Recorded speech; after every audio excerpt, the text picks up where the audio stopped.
In this video, I will show you how to find your Wise routing number. To do this, simply go and open up the Wise app or website, and then you will need to go to the USD currency account. So for me, I have it right here. If you don't have it yet, just click New, and from there, you're going to select Open Balance. Then here, search for US dollar.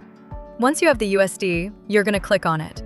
Then here, you may need to verify your account first if you haven't done it yet. So, right under your USD balance, click on Verify for account details or whatever else it says for you in the green bar. Now, from there, for me, I need to verify my identity first.